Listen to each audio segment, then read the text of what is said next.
and he lifted a fortress gate to defend himself. A feat witnessed by 7 companions who later tried to lift it together but couldn't.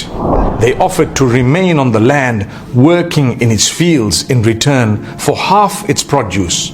Bismillahir Rahmanir Rahim. My beloved brothers and sisters, after the Treaty of Al-Hudaybiyah, many believed the Muslims had accepted weakness.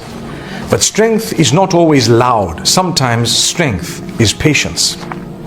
Khaybar stood as a fortress of stone and pride, but no wall can stand when Allah has written its fall. So come with me to the day when the banner of Islam was carried by a heart filled with unshakable certainty.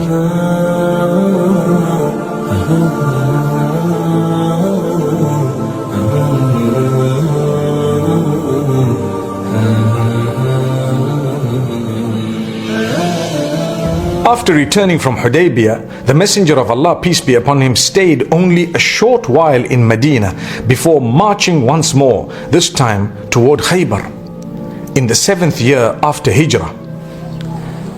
Khaybar was a land of strongholds and wealth, home to tribes who had supported Quraysh and plotted against Islam. As the Prophet, peace be upon him, prepared, he appointed one of his trusted companions to oversee Madinah and entrusted the banner of command to Ali ibn Abi Talib, may Allah be pleased with him. The army advanced through the dark valleys of Hijaz. Along the way, the companions sang lines of courage. By Allah, had it not been for Allah, we would not have been guided, nor given charity, nor prayed, send down tranquility upon us, and make firm our feet if we face the enemy. The Prophet, peace be upon him, smiled and said, "May Allah have mercy on you." Umar, may Allah be pleased with him, said, "Victory is assured by Allah." When the dawn broke, the people of Khaybar came out with their tools and baskets. But as soon as they saw the army approaching, they shouted in fear, "Muhammad and the army!" The Prophet, peace be upon him, raised his voice, "Allahu Akbar, Khaybar is ruined."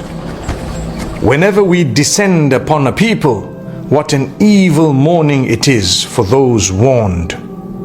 Khaybar was made of 7 great fortresses, each a mountain of stone and pride. The Prophet, peace be upon him, surrounded them one by one. The first fortress fell. There, Mahmud ibn Maslama was martyred when a millstone was dropped upon him. Then fell the next one, the stronghold of Banu Abil Huqayq. Among the captives was Safiya bint Huyay, daughter of the chief of Banu Nadir, a woman of noble lineage and faith. She was brought to the Prophet, peace be upon him. He honored her, freed her, and later married her, thus uniting 2 tribes that had once been enemies.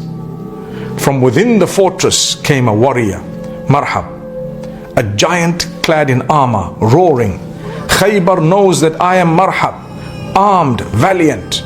When battle flames rise." He challenged the Muslims, and Muhammad ibn Maslama stepped forward.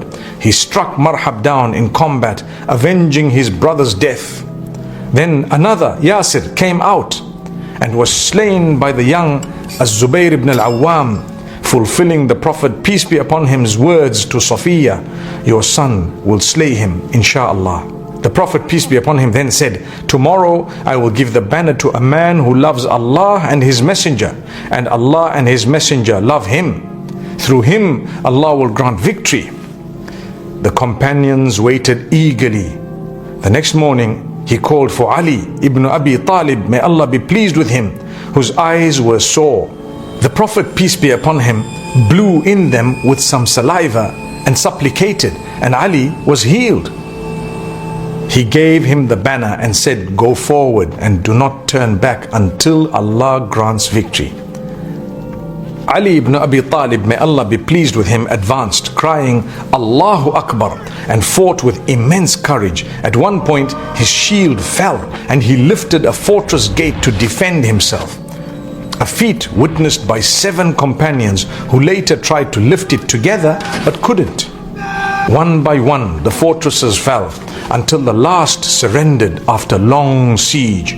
The people of Khaybar, realizing their defeat, pleaded for peace. They offered to remain on the land, working in its fields in return for half its produce. The Prophet, peace be upon him, agreed, saying, "We will keep you as long as we will." Thus, Khaybar was divided between the Muslims and its people, a symbol of both strength and mercy. After peace was declared, Zainab bint al-Harith, a Jewish woman, sent the Prophet, peace be upon him, a roasted lamb, secretly poisoned. He took one bite and said, "This bone tells me it is poisoned." He spat it out. But Bishr ibn al-Bara, who had eaten with him, swallowed a portion and later died. The Prophet, peace be upon him, would say, "The poison of Khaybar still affects me." After Khaybar, the Prophet, peace be upon him, moved towards Wadi al-Qura, which surrendered peacefully and then returned to Medina. He distributed the spoils with fairness and gratitude. The women who had aided in the battle, tending to the wounded, were also granted a share. That night, the Prophet, peace be upon him, married Safiya, may Allah be pleased with her, and Abu Ayyub al-Ansari stood guard outside his tent, sword drawn.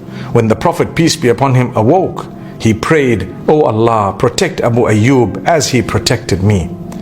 Khaybar stood as a fortress of arrogance, yet fell through faith, unity and divine aid. The companions saw that no wall is high enough and no fortress is strong enough to stand against the will of Allah. Victory belongs to Allah. He grants it to whom He wills. And so Khaybar fell, not by numbers or power, but by certainty and trust in Allah. The believers returned strengthened in faith, in unity and in conviction. But beyond Khaybar lay a new test, a battlefield unlike any before, where commanders would fall, but the message would not. In the next episode, inshallah, we will walk toward Mu'tah. Sallallahu ala Muhammad.